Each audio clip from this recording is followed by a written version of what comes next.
otra vez, yo soy Tony Rodríguez y este es El Cafecito de Teleuniverso Canal 29. Vamos a iniciar como cada día compartiendo con ustedes el aroma y el sabor inconfundible del café Santo Domingo. Y aquí en estudio lo compartimos con nuestro invitado de hoy, el abogado penalista Mito Núñez. Gracias, dama. Café Santo Domingo, a su provecho. Sabor que empieza en el aroma. Y como yo digo siempre, calientito. Licenciado Mito Núñez, abogado especialista en el área penal, nos puede hablar del caso Odebrecht que está sobre el tapete en estos días, el caso Emely Peguero, que tiene una connotación especial, que ha tocado las fibras sensibles de la sociedad dominicana, entre otros casos sonoros y escandalosos del país. Vamos a comenzar por el caso Odebrecht, que ocupa las páginas de los periódicos dominicanos en este día y que tiene un detalle nuevo, y es la recusación al juez Francisco Ortega, que es el designado para llevar la instrucción de este caso. Buen día. Sí, buen día. Gracias, Tony Rodríguez, por invitarme a tu programa. En el caso de la recusación hecha al juez que ha sido designado para conocer la audiencia intermedia, entiéndase la audiencia preliminar, para conocer de los valores de la prueba, en el caso de la imputación por sobornos que va en contra de esos imputados. Con relación al caso de Odebrecht, nosotros entendemos que la defensa técnica de los encartados ha tomado una vía atinada al respecto de lo que establece el artículo 78 de nuestra ley adjetiva, entiéndase el Código de Procedimiento Penal, ya que en una fase anterior el juez del cual está siendo sujeta esta recusación ha conocido los valores y algunas actuaciones que han producido el hecho de que él no pueda conocer la audiencia preliminar. Pero perdón, ¿estamos hablando de un fallo técnico procesal por parte de la Suprema Corte de Justicia? Probablemente, e inclusive eso tiene un alcance mayor, ya que por ejemplo en Santiago el cuarto tribunal colegiado es un tribunal que de manera especial conoce el tipo penal de violencia de género, y ese mismo tribunal y la misma jueza conoce la audiencia preliminar. O sea que una decisión de la Suprema Corte de Justicia en atención a esta recusación hecha al juez que va a conocer el caso Odebrecht en la fase intermedia, o sea en el juicio preliminar, desataría lo que sería una parafernalia en cuanto al mecanismo de ejecución que ha observado el cuarto tribunal colegiado en Santiago en ocasión a esa situación, a ese fenómeno de conocer tanto las medidas de coerción como la audiencia preliminar por el mismo juez. Pero está imposibilitado el juez, cualquiera que sea, para conocer de la audiencia preliminar cuando con anterioridad ha conocido sobre los valores de la acusación. Pero vamos a sustentarlo legalmente esto. ¿El juez está imposibilitado por mandato del Código Procesal Penal? Está imposibilitado, ya que él mismo ha tenido conocimiento sobre la base de la imputación objetiva planteada por el Ministerio Público. Entonces entenderíamos, o entendió el legislador, que a consecuencia de ese conocimiento que posee sobre los valores de esa acusación y de la parte ya interiorista de lo que es el caso, entonces habría un desbalance en cuanto al criterio de igualdad entre las partes. Entonces, yo me pregunto, ¿y cómo el doctor Mariano Germán Mejía, cómo los demás miembros de la Suprema Corte de Justicia desconocían de este mandato del Código Procesal Penal? A mí me parece que ellos no lo desconocían. Me parece que es una situación donde nadie quiere enfrentar un proceso como juez cuando él mismo se puede, con un ojo avisor, se puede predecir lo que va a ocurrir. Esto es un caso que, a mi entender, ya como estudioso de las ciencias penales, de que no tiene futuro procesal. Al no tener futuro procesal es natimuerto el proceso. Entonces, ¿qué sucede? Le otorgan a él la facultad de conocer la audiencia preliminar a sabiendas de que las partes van a hacer la moción de solicitar lo que es la recusación en atención a las atribuciones que da el artículo 78 del Código de Procedimiento Penal a tales fines. Entonces, ¿en qué contexto es que la juez Miriam Germán ha opinado del caso de Brecht, cuando ha dicho que el expediente como está sustentado no tiene ninguna posibilidad de lograr condena? Sí, el asunto es el siguiente.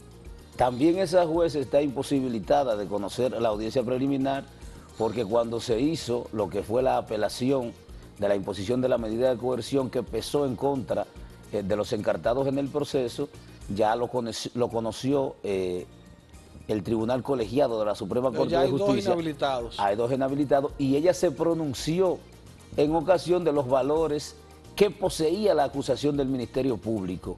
En ese sentido... No debió tocar el fondo. No debió tocar el fondo con relación a ese hecho, por eso ella también está vedada para conocer los valores de esa audiencia preliminar, que no es un juicio a los imputados, sino un juicio a la prueba. Ya.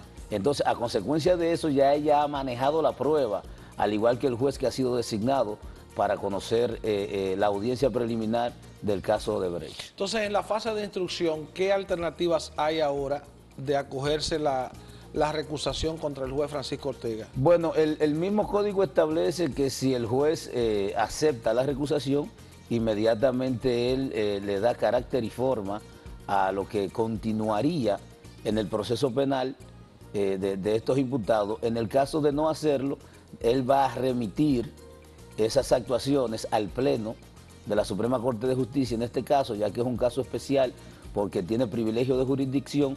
Entonces ese Pleno decidiría sobre la suerte del proceso y tendría que obligatoriamente o asignar un nuevo juez o imponer el mismo, creando un sinnúmero de situaciones que a todo lo largo y ancho del territorio nacional serían vinculantes a todos los tribunales, ya que ellos tienen el control concentrado de aplicación de la norma. Entonces despojarían a los tribunales ordinarios de esa facultad porque poseen el control difuso de aplicación de la misma. Entonces ya eso crearía esa situación a nivel nacional, o sea que ellos tienen ahora mismo una situación verdaderamente embarazosa con relación al carácter adjetivo de la ley procesal penal. Ya podría darse que se utilice un juez del nivel de apelación para sustituir al juez de instrucción recusado. Cualquiera de los jueces de la Suprema Corte de Justicia que no tuvieran contacto con los valores de la imputación hecha por el Ministerio. Sí, por el Ministerio Público. Quedan 14 facultados para conocer de los valores de esa acusación. Pero ¿podría subirse uno del nivel de apelación para que de manera especial conozca este caso? No, es que son 16 jueces de la Suprema Corte de Justicia. Es imposible que se dé. O sea, ningún juez de menor jerarquía puede conocer sobre eso por el hecho de que posee una jurisdicción privilegiada, ya que parte de los imputados son o funcionarios o en el caso específico de Tommy Galán, que es senador de la República, arrastra a todos los otros ante este escenario. El caso de Brecht tiene... Bueno, vamos a una pausa, vamos a seguir con el caso de Brecht y esta conversación con el abogado Mito Núñez, especialista en Derecho Penal.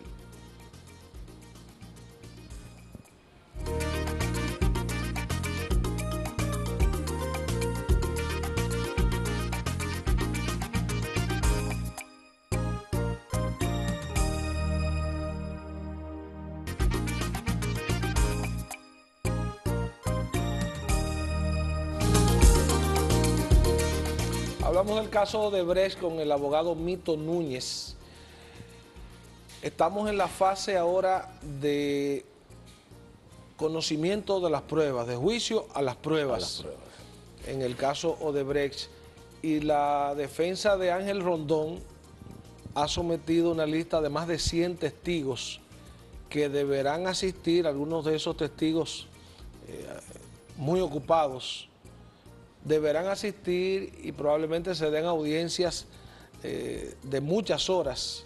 O sea, sí, que el país va a ser testigo de una especie de juicio del siglo. Sí, sí. Esta estrategia de la defensa de Rondón es parte de esa táctica dilatoria de la que habla el procurador? Mira, principalmente esa estrategia viene dada por la decisión de un conjunto de abogados que dirige José Miguel Miniel como cabeza de la barra de la defensa de Argen Rondón. También está ahí el profesor Isiano y Guillermo García.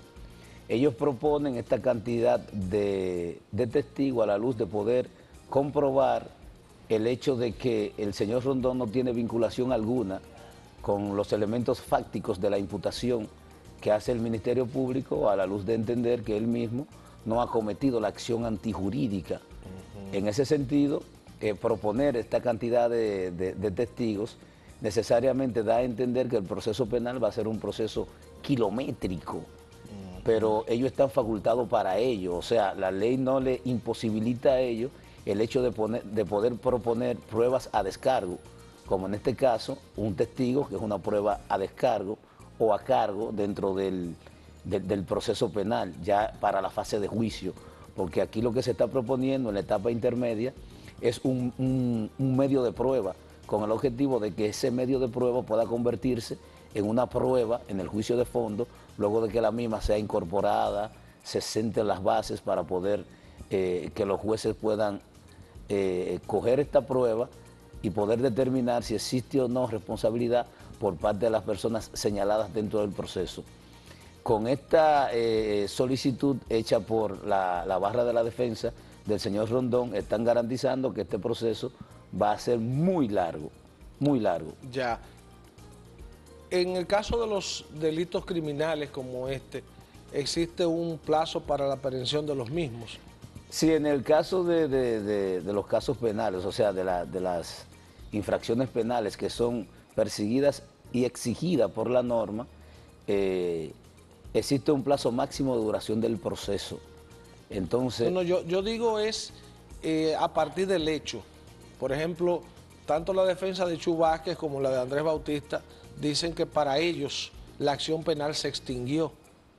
Bueno, eso es en el caso de que, porque hay un asunto que tiene que ver con la prescripción, otra con la perención y otra con la caducidad.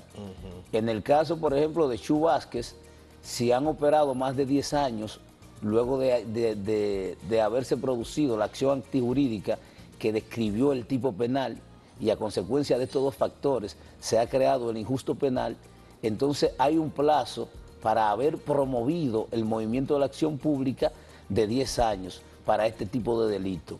Entonces lo que hay es que hacer un cálculo matemático simple y determinar qué tiempo ha transcurrido desde el momento en que ocurrió el hecho, objeto de la imputación, y de que se ha puesto en movimiento la acción pública.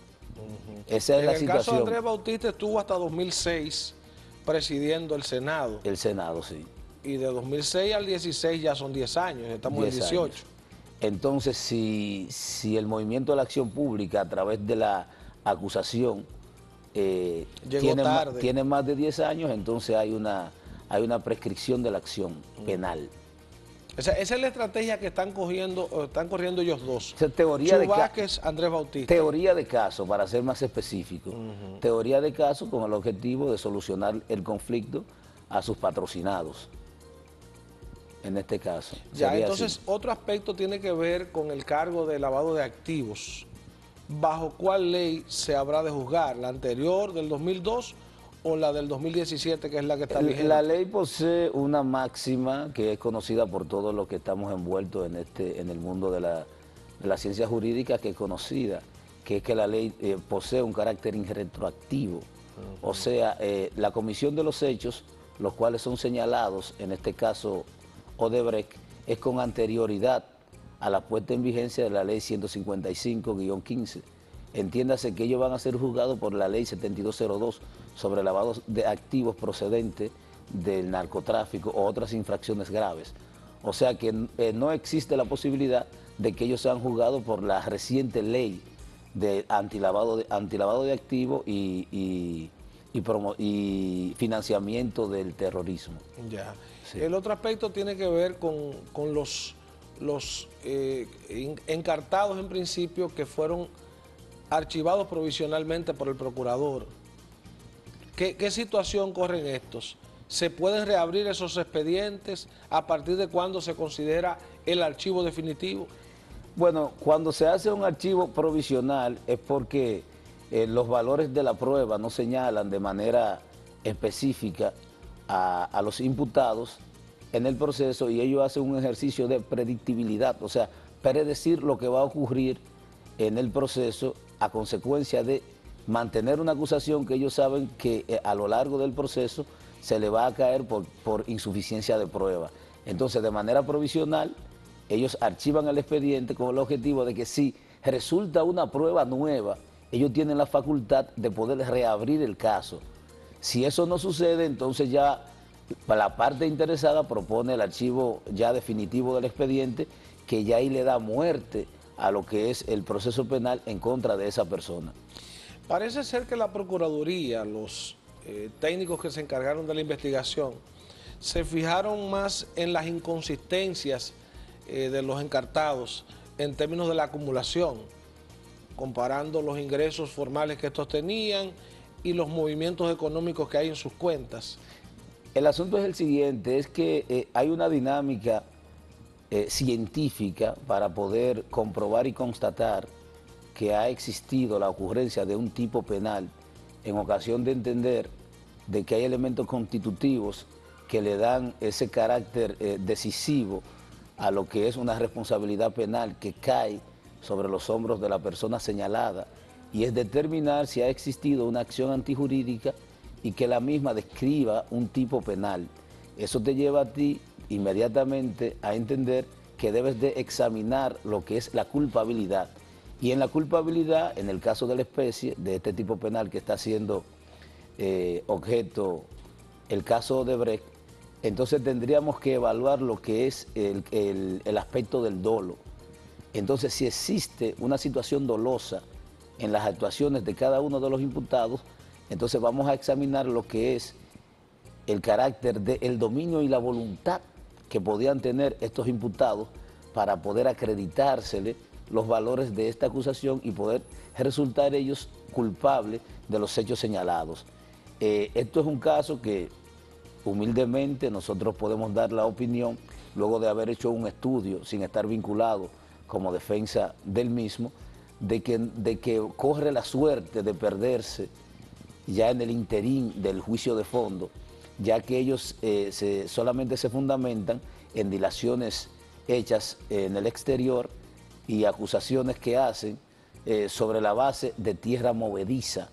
Entonces, para poder necesariamente acreditar un tipo penal a alguien debe de haber una suficiencia y pertinencia de prueba, que de manera indistinta esa prueba señale a la persona encartada a los fines de poder establecer la formulación precisa de cargos y que esa persona, los elementos de prueba puedan ser corroborados en un juicio de fondo y que los mismos no le dé la oportunidad de escaparse de la responsabilidad que pesa y corre en su contra.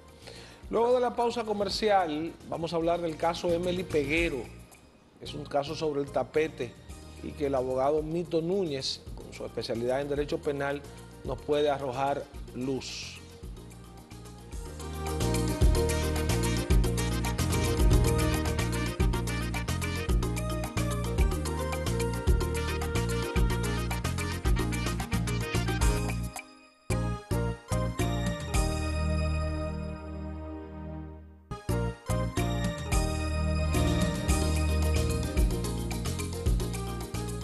Antes de tocar el caso Emely Peguero, quedó un cabo suelto con el caso Odebrecht y es la posibilidad de parte de la Procuraduría de haber convertido a Ángel Rondón, en vez de un imputado, en un aliado al proceso, haber negociado con él para llevarlo como testigo y no como imputado principal, que es lo que toca ahora.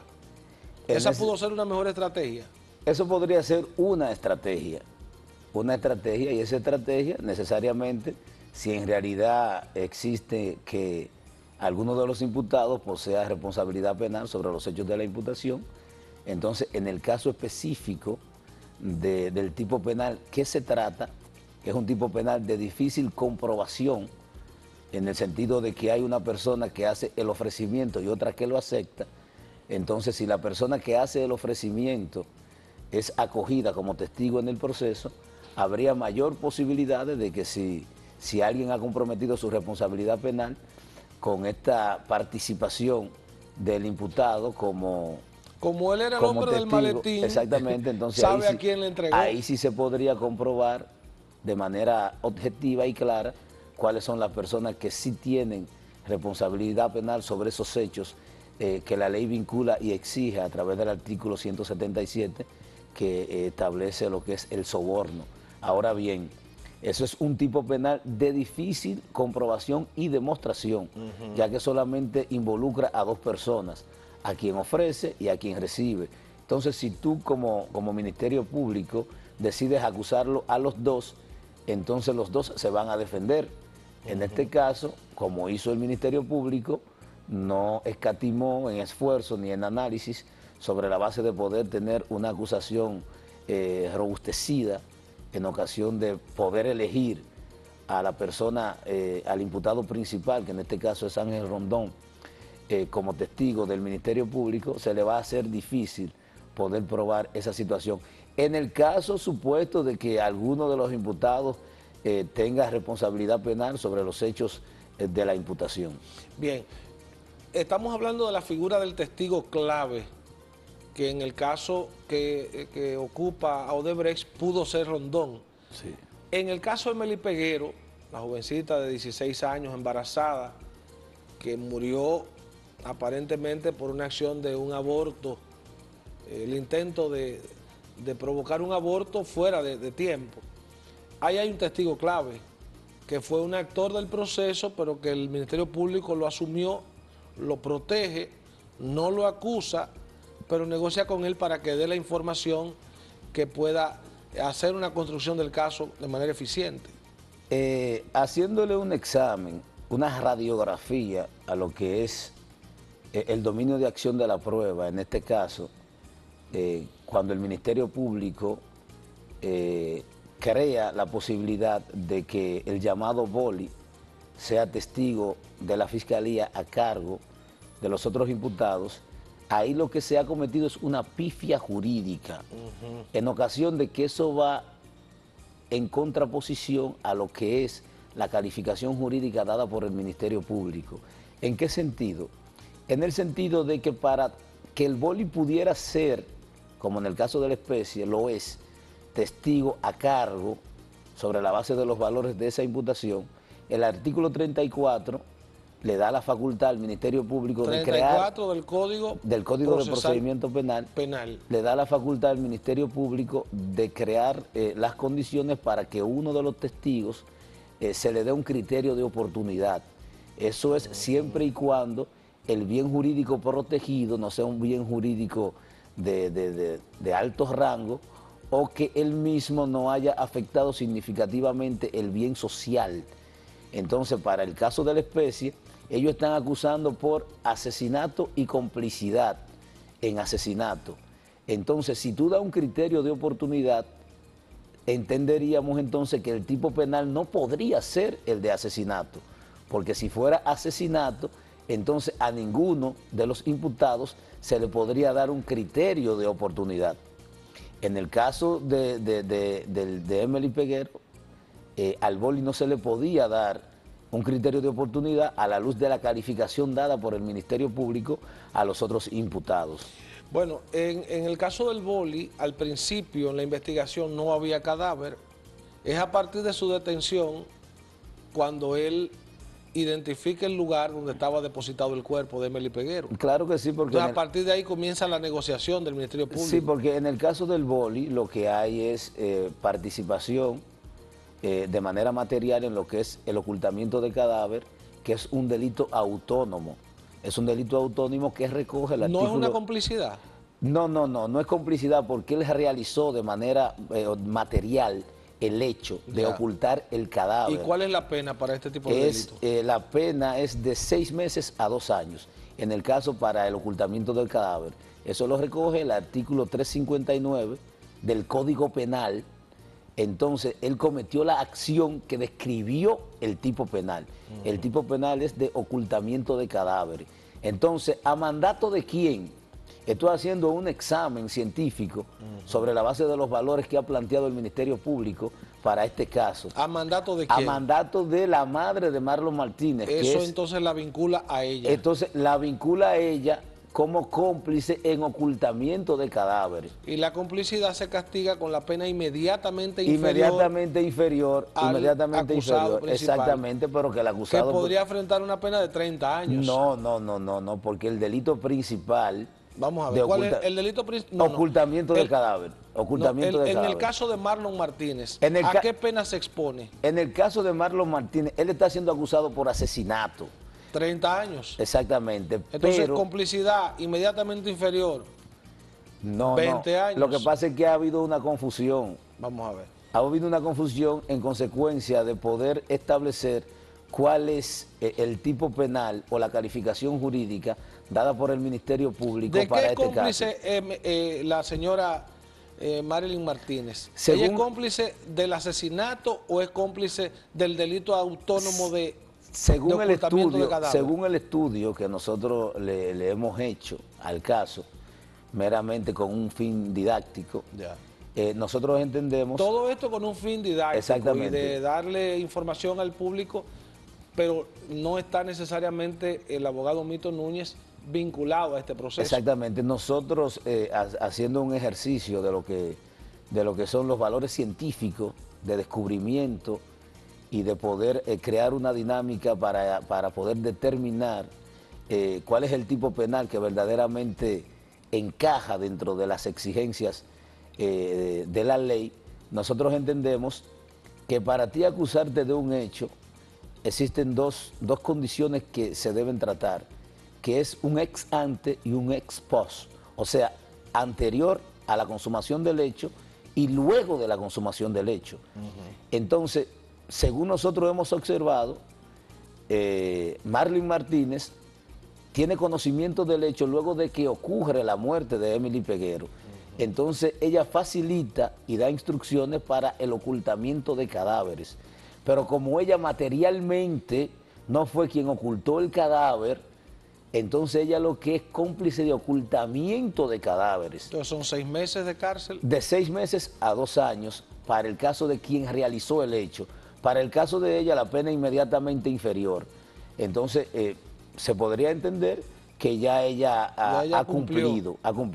Esto es fuera... Pero hay la rueda de prensa donde ella asegura que su hijo y ella estaban colaborando con el proceso. El asunto es que teniendo conocimiento. El asunto es que tú no puedes castigar a una persona por lo que hace luego de haber realizado o haber existido los hechos, sino es con anterioridad al hecho. Bien, vamos a parar ahí. Estamos conversando ahora con el abogado Mito Núñez sobre el caso Emily Peguero.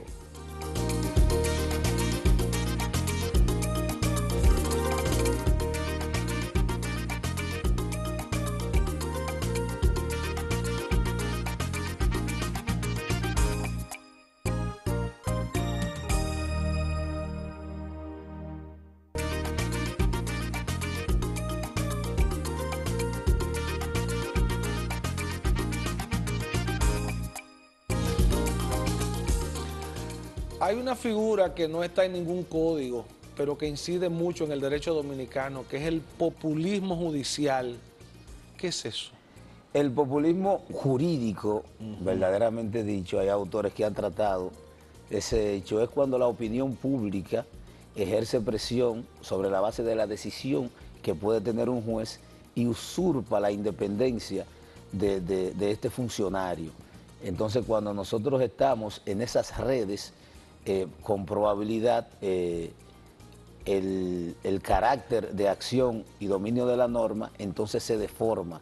Lo que crean es adefesios jurídicos a consecuencia de decisiones que dan al traste con otro tipo penal, que sería el de prevaricación, cuando los jueces, a sabienda de que están decidiendo sobre la base de valores injustos, continúan y dan su opinión a través de una sentencia. Esto implica que hay presión en los jueces en este momento. Sí. Todo juez que toque el caso Emily Peguero siente presión. Sí, el país está en una especie de histeria. La jueza de instrucción actuó bajo presión. De histeria colectiva. El juez de atención permanente actuó bajo presión. De manera histérica. Hay una histeria colectiva. Tienen histeria lo que son los jueces, los fiscales. Los fiscales tienen que acusar obligatoriamente. los jueces tienen que condenar obligatoriamente, la policía tiene que arrestar obligatoriamente. Entonces eso crea el hecho de que se destruya lo que es la paz social. Una sociedad que pretenda perseguir la existencia de todos los tipos penales con una rigurosidad satánica, como en el caso que está ocurriendo en República Dominicana, eso va a destruir lo que es la paz social. No es posible que una política criminal se enfoque de manera radical a la persecución de todos los tipos penales existentes, si cuando el mismo Código de Procedimiento Penal, que es nuestra ley adjetiva, dice y promueve el hecho de la solución alternativa de conflictos. Hay tipos penales que no debieran llegar a una etapa jurisdiccional, se debieran resolver en las fiscalías barriales, se debieran resolver mediante un acuerdo entre las partes. ¿Por qué? Porque están abultando el sistema.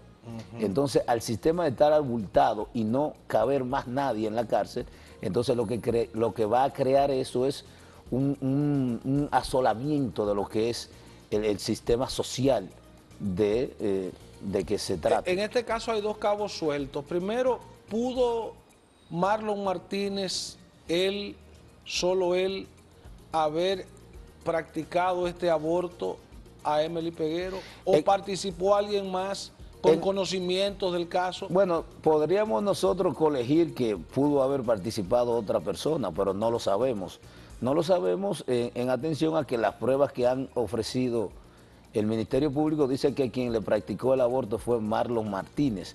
Entonces, esa es la teoría del Ministerio Público. Esa es la teoría del Ministerio Público. Pero el sentido común dice ahí debió haber alguien con conocimiento de medicina. Se podría entender que una persona le ayudara a Marlon Martínez con conocimiento científico para realizar el aborto. ¿Eso agrava el hecho? Agrava el hecho para esa persona. Ya. Porque no para Marlon. El artículo 317 que habla sobre el aborto establece que quien realizara el aborto del Código Penal, que quien realizara el aborto, si el aborto se llegara a efectuar, sería susceptible de una pena de 6 meses a 2 años. Pero en el caso de que esa persona tuviera conocimientos técnicos, entiéndase un doctor, una partera, una enfermera, entonces eso incrementaría la cuantía de la pena y sería de 5 años a 20 años.